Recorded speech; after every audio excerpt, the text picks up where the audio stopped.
Bonjour, je suis Anne-Claire, la voix qui vous raconte, épisode après épisode, la passionnante saga « Il était une fois la Bible ». Une coproduction, YouPray et Bibliapédia. La fin du royaume de Juda. Chers amis, bonjour et bienvenue dans ce nouvel épisode. Souvenez-vous, dans l'épisode précédent, après la chute du royaume du Nord, le Sud fait face seul à son ennemi, la Syrie, en un seul mot, et subit le siège de Jérusalem sous le roi Ézéchias. Ézéchias est un roi digne de David. Il fait confiance à Dieu, prie et consulte Isaïe, le prophète de l'époque, ce qui lui vaut une délivrance miraculeuse de ses ennemis et même une guérison extraordinaire alors qu'il était tombé gravement malade. Dieu lui accorde en effet 15 ans de vie supplémentaire. Mais son attirance pour le prestige de son voisin babylonien va entacher la fin de son règne et Isaïe lui fait donc une prophétie de destruction et d'exil. Souvenez-vous, « Voici venir des jours où tout ce qui est dans ta maison sera emporté à Babylone. Il n'en restera rien. » Cette prophétie de la chute du royaume du Sud va commencer à se réaliser avec le fils d'Ézéchias, Manassé. C'est ce que nous allons voir aujourd'hui.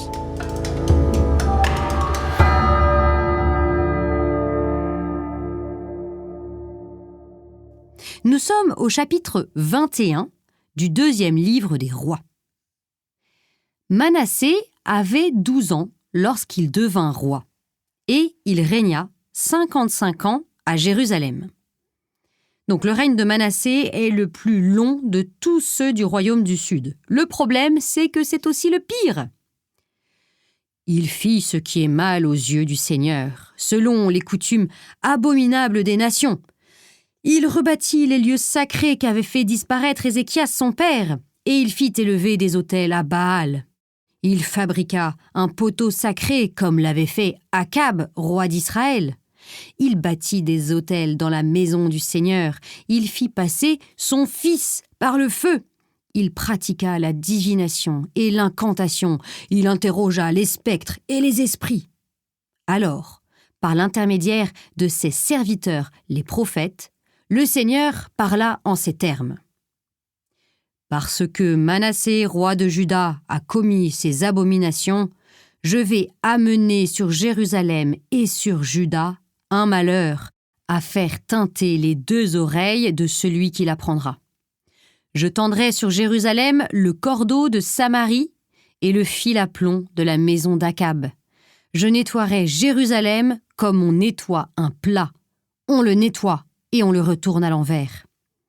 Je délaisserai le reste de mon héritage. Je les livrerai aux mains de leurs ennemis. Donc les prophètes annoncent qu'il va arriver à Jérusalem, c'est-à-dire au royaume du Sud, la même chose que ce qui est arrivé à Samarie, c'est-à-dire au royaume du Nord. Le reste des actions de Manassé, tout ce qu'il a fait, le péché qu'il a commis, cela n'est-il pas écrit dans le livre des annales des rois de Juda ? On passe ensuite au chapitre 22 du deuxième livre des rois. On ne va pas lire la vie d'Amon, le fils de Manassé qui ne valait pas beaucoup mieux que lui, et on va passer directement au roi Josias. Et là, incroyable, changement radical. Josias avait 8 ans lorsqu'il devint roi. Il fit ce qui est droit aux yeux du Seigneur. En tout, il marcha sur le chemin de David, son ancêtre. Il ne s'en écarta ni à droite, ni à gauche. Il est donc comme Ézéchias, son grand-père. Mais ce n'est que la deuxième fois en 15 rois qu'on a un personnage comme ça. Autant dire que ce roi a une place très importante dans l'histoire. Je continue. Or, la 18e année du règne de Josias, un événement inattendu se produit. Le grand prêtre Helcias dit au secrétaire Shaphan « J'ai trouvé le livre de la loi dans la maison du Seigneur. » Alors ici, le secrétaire, comme dit le texte, n'est pas un simple messager, mais c'est plutôt le premier ministre du roi. Et le livre redécouvert, c'est probablement le Deutéronome. Oui, il avait été oublié, peut-être caché après la chute du royaume du Nord et le fameux développement des cultes païens au sud avec Manassé. Shaphan annonça au roi : « Le prêtre Helcias m'a donné un livre. » Et Shaphan fit au roi la lecture de ce livre. Après avoir entendu les paroles du livre de la loi, le roi déchira ses vêtements. Alors, dans le livre du Deutéronome, au chapitre 28, Moïse insiste beaucoup sur les malheurs qui attendent le peuple d'Israël si jamais il ne respecte pas la loi. Que faire alors? Ni une ni deux. Josias va tenter le tout pour le tout, il va déchirer son vêtement, car à cette époque c'est un signe non seulement d'indignation, mais aussi de repentance. Nous passons au chapitre 23 du deuxième livre des rois. Le roi fit convoquer auprès de lui tous les anciens de Juda et de Jérusalem. Il monta à la maison du Seigneur avec tous les gens de Juda, tous les habitants de Jérusalem, les prêtres et les prophètes et tout le peuple, du plus petit au plus grand. Il lut devant eux toutes les paroles du livre de l'Alliance retrouvées dans la maison du Seigneur. Debout sur l'estrade, le roi conclut l'alliance en présence du Seigneur. Il s'engageait à suivre le Seigneur en observant ses commandements, ses édits et ses décrets de tout son cœur et de toute son âme, accomplissant ainsi les paroles de l'Alliance inscrites dans ce livre. Et tout le peuple s'engagea dans l'Alliance. Donc ici, Josias obéit exactement à ce que le Deutéronome dit de faire. Et ce n'est pas tout. Respecter les commandements a des conséquences très concrètes. Josias commence donc une véritable réforme religieuse dans tout le pays.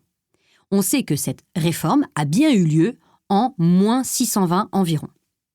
Et voici d'ailleurs les principales étapes de cette réforme. D'abord, une étape de purification du temple. Le roi donna l'ordre à Helcias, le grand prêtre, de faire sortir du temple tous les objets qui avaient été faits pour Baal, pour Ashéra et pour toute l'armée des cieux. Il les fit brûler en dehors de Jérusalem, dans les champs du Cédron. Deuxième étape ensuite, la suppression des prêtres indignes du royaume du Sud. Il supprima les prêtres indignes que les rois de Juda avaient établis pour brûler de l'encens sur les lieux sacrés des villes de Juda et aux environs de Jérusalem. Il supprima également ceux qui brûlaient de l'encens en l'honneur de Baal, du soleil, de la lune, des constellations et de toute l'armée des cieux. Troisième étape, suppression des hauts lieux du royaume du Sud. Il rendit impurs les lieux sacrés où ces prêtres avaient brûlé l'encens. Enfin, suppression des sacrifices d'enfants. Et oui, Josias rendit impur le Tophet dans la vallée de Ben Hinnom, pour que personne ne fasse plus passer par le feu son fils ou sa fille en l'honneur de Moloch. Et oui, le Tophet était un grand feu qui brûlait en permanence et dans lequel, c'est horrible, on jetait les enfants offerts à la divinité païenne Moloch. Dernière étape de cette réforme, la suppression des cultes du royaume du Nord. L'autel qui était à Béthel et le lieu sacré qu'avait fait Jéroboam le roi les détruisit. Il immola sur les autels tous les prêtres des lieux sacrés qui étaient là, et il y brûla des ossements humains, puis il revint à Jérusalem.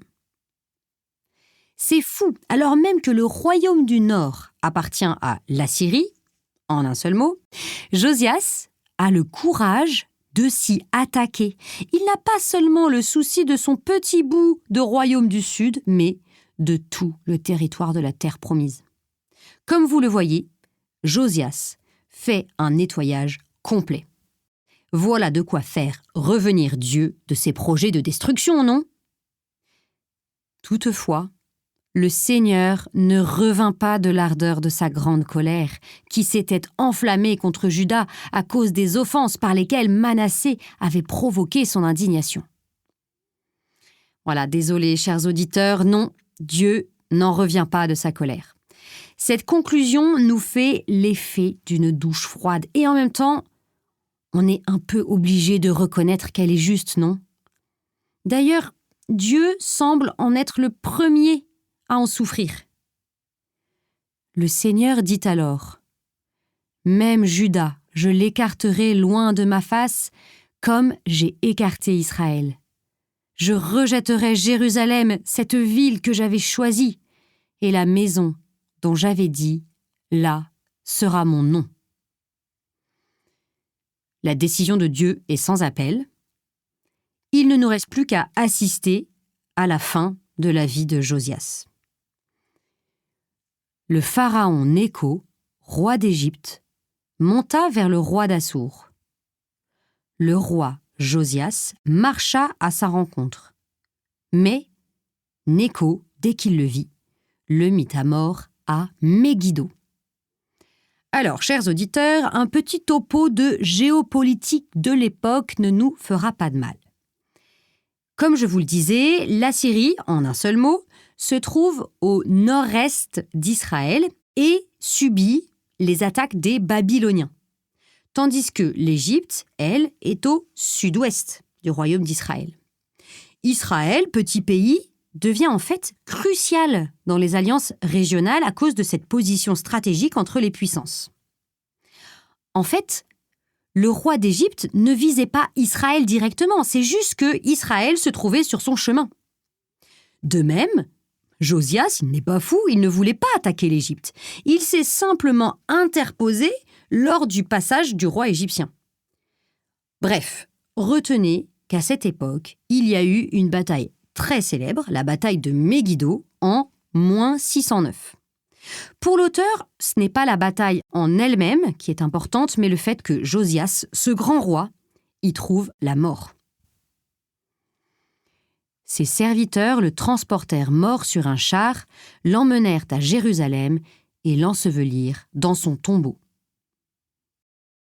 Ensuite, le peuple va choisir Joachaz, fils de Josias, mais le pharaon lui préfère finalement son grand frère Joachim qu'il va lui-même placer sur le trône. Le pharaon Nécho fit roi Joachim, fils de Josias. Ce qu'il faut comprendre en fait, c'est qu'à la fin de la vie de Josias, après sa mort, en fait, le pays a perdu son indépendance. C'est le pharaon d'Égypte qui décide de tout. Après la mort de Joachim, c'est son fils Jéconias qui lui succède. Et là, on passe au chapitre 24 du 2e livre des rois. En ce temps-là, les troupes de Nabuchodonosor, roi de Babylone, montèrent contre Jérusalem et la ville fut assiégée. Le roi de Babylone vint en personne attaquer la ville que son armée assiégeait. Alors, Jéconias, roi de Juda, avec sa mère, ses serviteurs, ses officiers et ses dignitaires, se rendit au roi de Babylone qui les fit prisonniers. Chers auditeurs, sachez que cet événement s'est produit en -597. Les taux se resserrent sur le royaume du Sud. Celui-ci, donc le roi de Babylone, emporta tous les trésors de la maison du Seigneur avec ceux de la maison du roi. Il brisa tous les objets en or que Salomon, roi d'Israël, avait fait faire pour le temple. Tout cela, le Seigneur l'avait annoncé. Nabuchodonosor déporta tout Jérusalem, tous les officiers et tous les vaillants guerriers, soit 10 000 hommes. On ne laissa sur place que la population la plus pauvre. Et voilà, ça y est, il est arrivé au royaume du Sud la même chose qu'au royaume du Nord. Il est vaincu et sa population est exilée. Est-ce que vous pensez que tout est terminé ? Eh bien, malheureusement, non. Le plus terrible reste à venir. Nabuchodonosor fit roi Sédécias. Il fit ce qui est mal aux yeux du Seigneur. Sédécias se révolta contre le roi de Babylone. Alors oui, là on a un roi qui fait le malin, qui décide de se révolter contre le roi de Babylone, et en fait c'est vraiment la dernière chose à faire. Évidemment, cette révolte va rendre fou Nabuchodonosor. On arrive au chapitre 25 du livre des rois, du deuxième livre des rois. Nabuchodonosor, roi de Babylone, vint attaquer Jérusalem avec toute son armée. Il établit son camp devant la ville qui l'entoura d'un ouvrage fortifié.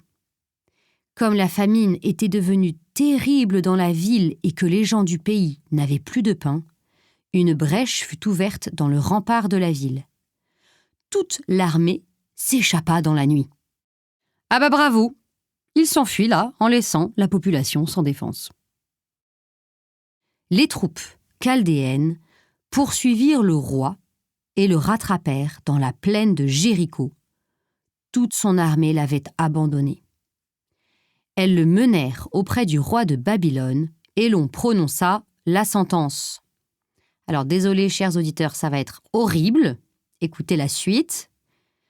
Les fils de Sédécias furent égorgés sous ses yeux, puis on lui creva les yeux. Il fut attaché avec une double chaîne de bronze et emmené à Babylone. Ça, c'est un terrible supplice.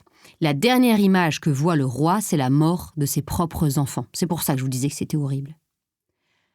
Le commandant de la garde du roi de Babylone fit son entrée à Jérusalem. Il incendia la maison du Seigneur et la maison du roi. Il incendia toutes les maisons de Jérusalem. Il abattit les remparts.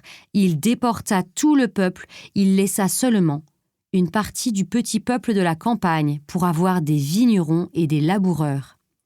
Les colonnes de bronze qui se trouvaient dans la maison du Seigneur, la mer de bronze, les Chaldéens les brisèrent et en emportèrent le bronze à Babylone.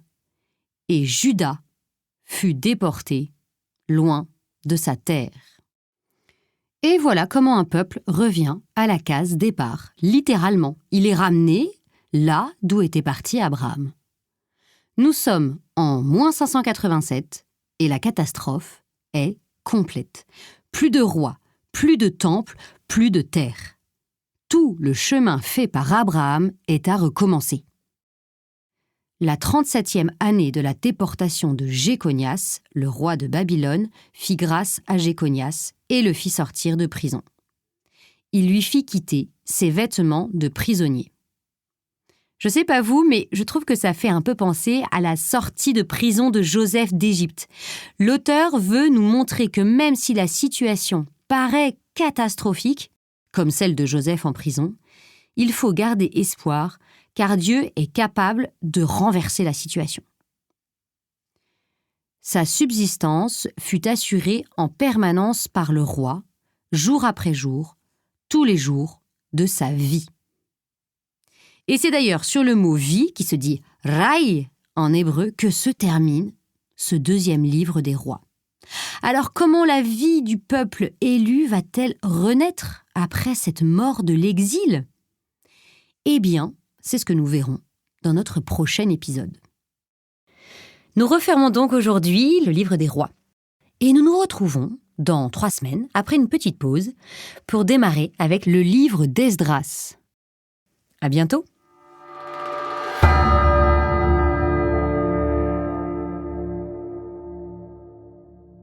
Merci d'avoir écouté cet épisode jusqu'au bout. Abonnez-vous si ce n'est pas déjà fait et retrouvez tous nos podcasts sur l'application YouPray.